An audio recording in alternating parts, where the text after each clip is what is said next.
You're listening to Short Inspirations from Ralph. Treasure Hunt, Part 2. In this series we're looking at those two parables in Matthew 13 where the kingdom of heaven was likened to treasure hidden in a field, or the kingdom of heaven was like someone looking for fine pearls, and when he found one of great value he went away and sold everything he had and bought it. And that's the theme for both of these parables, that they sold up everything to get what they thought was of great value. And the thing about these two parables are that they are not really about money or pearls or treasure. They are actually spiritual stories dressed in ways that we can understand what he's saying. They're stories about a much deeper principle than everyday things in our natural world. So it's about things that money just cannot buy. And we looked in the last episode at the futility of going after money in this world, the things that seem to glitter like gold, but in the end, after perhaps a temporary and shallow happiness, can bring heartache. So Jesus here is talking about the kingdom of heaven, or God actually, but he's writing to the Jews. This is Matthew, who didn't like the name God used commonly. It was too precious. And in the Middle East, it was a very common thing for someone, a rich man, to bury treasure in the ground with the intent on digging it up again one day. However, he might die or even forget where he put it, and it remains buried until a peasant or someone else finds it while ploughing the soil. Could be a strong box.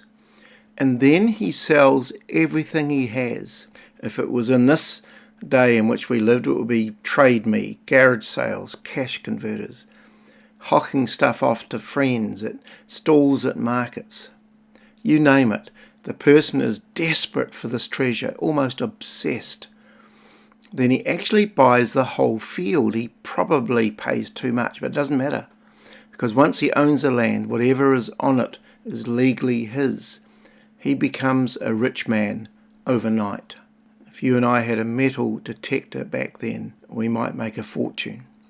So what Jesus is talking about here is a spiritual kingdom, but much more than that, a kingdom that's eternal. And when push comes to shove, it's worth leaving everything else that we can value for this one thing. And one thing's for sure, this spiritual treasure is worth giving up everything for. It's worth living for, it's worth dying for. Jesus said, for whoever wants to save his life will lose it, but whoever loses his life for me will find it. That's in Matthew 16:25. And then he goes on to say, what good will it be for a man if he gains the whole world, yet forfeits his soul? Or what can a man give in exchange for his soul? Now, note that we're not saying here that we need to be poor or that God doesn't provide for us. He does. But it's just that those things are temporary and they fail and should never be the number one priority. So this pearl of great price, this treasure at its core, answers the question, what happens when it's my turn to leave this life?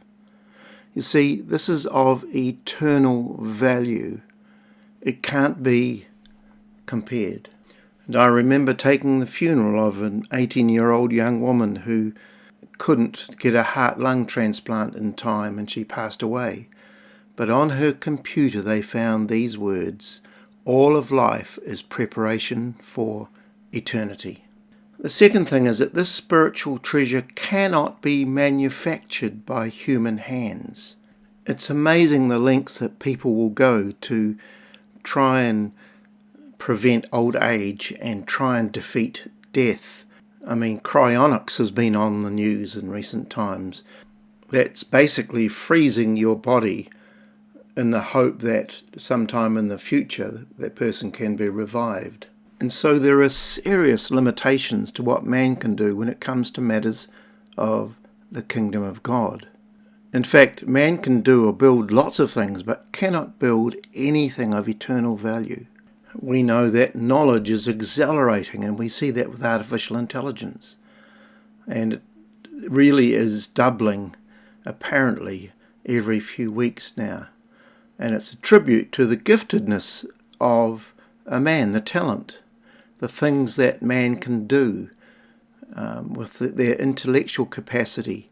And the ability of man is astounding, to create, to engineer, to reason, to make, to unravel DNA, to split the atom, to walk on the moon, to operate on the heart or the brain. All this is done through the ability of man, but they cannot give life, and they cannot create an eternal pearl of price. God bless you.